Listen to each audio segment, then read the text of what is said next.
फरमाइश पर और हस्बैंड के कहने पे हम तो चले जू। तो सोचा आपको भी आज जू की सैर करवा दे। नमस्ते फ्रेंड्स, मैं हूँ दीपिका, आपकी फ्रेंड। जू जाने के रास्ते में आता है दिल्ली कैंट, जो मेरा बहुत ही फेवरेट प्लेस है क्योंकि यहाँ इतनी ग्रीनरी है जो शायद ही दिल्ली के किसी और प्लेस में देखने को मिलेगी। आज यहाँ पर काफी ज्यादा सिक्योरिटी थी, शायद राइट लेन से कोई वीआईपी की कार जाने वाली थी।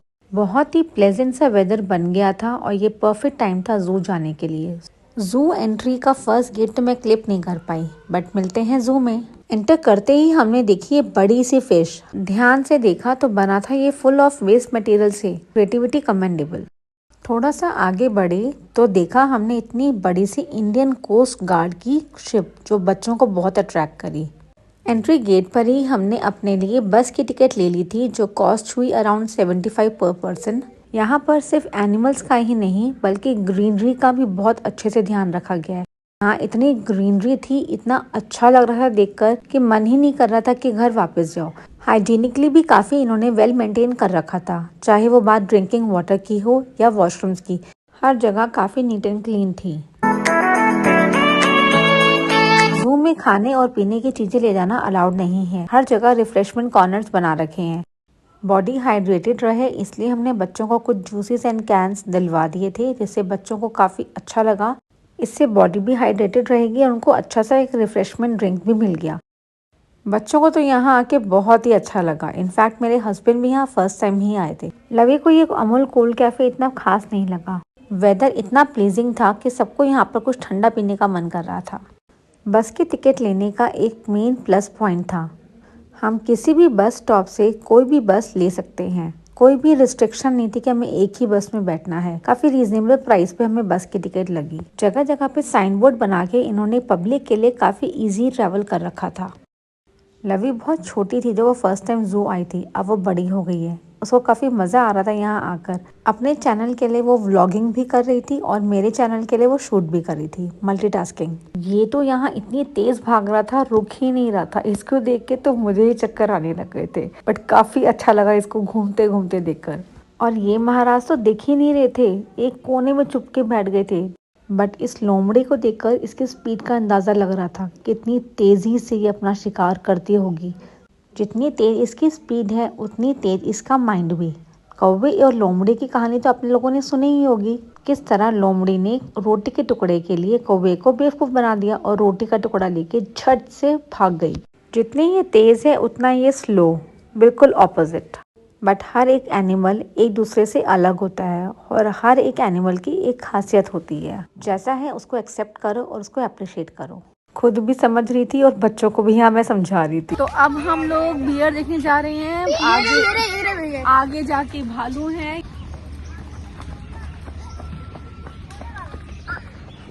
तो काफी मजा आ रहा है यहाँ पर। आई जस्ट ट्राइड कि मैं यहाँ पर व्लॉगिंग कर सकूं, बट बहुत डिफिकल्ट था। पब्लिक में कैमरा लेके और बोलना बहुत डिफिकल्ट था, but hats off to the people जो ये व्लॉगिंग करते हैं और कैमरे के सामने अपने आप को एक्सप्रेस कर पाते हैं। मेरे हस्बैंड भी फर्स्ट टाइम जू आए थे, उन्होंने पहले कभी जू नहीं देखा, जबकि वो दिल्ली के ही रहने वाले हैं। बट आई बिलीव पहले दिल्ली तो घुमा लो बच्चों को, उसके बाद पूरी दुनिया घुमाना। जहाँ रहते हो पहले उसकी तो अच्छे से दर्शन करवाओ बच्चों को, उसके बाद बच्चों को बोलो कि जाओ उड़ो और जी लो अपनी जिंदगी। चाहे वो एनिमल हो या बर्ड, हर केज में 2 सेम एनिमल और बर्ड रखे हुए थे। साथी और उसका साथ सबको चाहिए, चाहे वो इंसान हो या वो जानवर। सबसे खास बात थी यहाँ की bird sanctuary. Different type of birds, colourful birds, white, green, black, orange, red, you can name the colour और यहाँ आपको मिलेगी। इतना अच्छा लग रहा था इनको यहाँ देखकर, इनकी आवाज़ सुनकर मन बहुत खुश हो गया था। सो काम एंड रिलैक्स।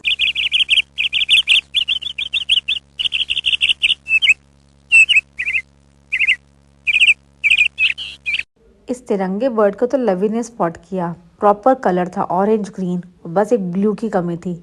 इतने कलरफुल बर्ड्स थे और इतने अच्छे अच्छे नाम थे जो मैंने फर्स्ट टाइम सुने थे।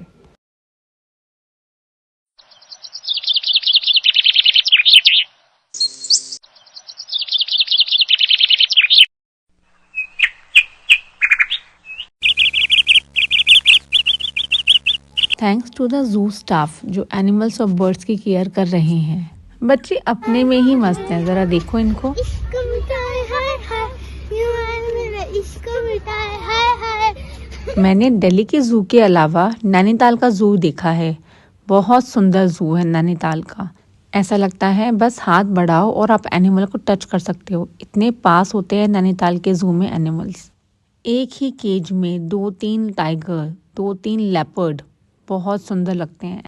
थोड़ा पहाड़ पर है नैनीताल का जू, लेकिन वर्थ है देखना। बहुत चलना पड़ता है, बहुत थक जाते हैं, कोई बस की फैसिलिटी भी नहीं है वहाँ पर, बट जो देखने में मज़ा है, एनिमल्स को देखने में मज़ा है, वो कहीं नहीं है।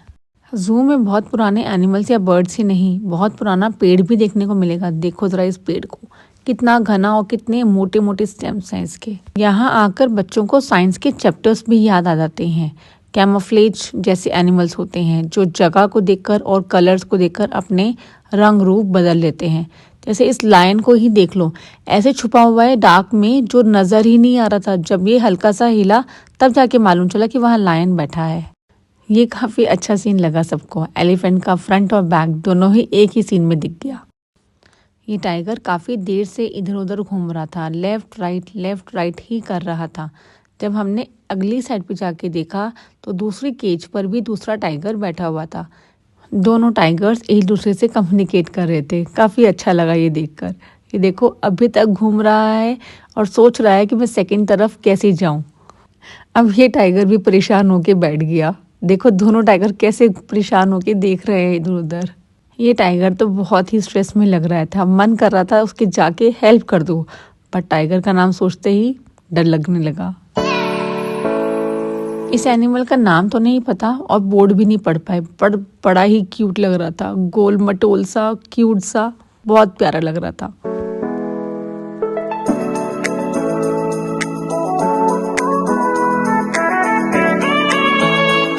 यहाँ पर मंकीज भी इतने टाइप के थे कि मुझे नहीं पता था कि मंकीज के भी इतने टाइप होते हैं। मैंने तो बस ये ग्रे लंगूर और बंदर, इन दोनों का ही नाम सुना था। और ये है सबसे तेज दौड़ने वाला जानवर, लेपर्ड। देखने में ही डर लग रहा था। सड़क पर ये टाइगर के प्रिंट्स थे, फुटप्रिंट्स, जो बच्चों को और हमें बहुत ही अट्रैक्ट करा। हम तो इसी पे चलने लगे। एक गेम सा बन गया था ये तो हमारे लिए। लास्ट में हमने देखा फ्लाइटलेस बर्ड, ऑस्ट्रिच, सबसे बड़ा bird which can not fly. World का बिगेस्ट और हैवीएस्ट एग होता है ऑस्ट्रिच का। यहाँ तक पहुँचते पहुँचते तो सब थक गए थे और शिवी तो बहुत ही थक गई थी। थैंक यू फ्रेंड्स, थक गई हैं, बहुत थक गई।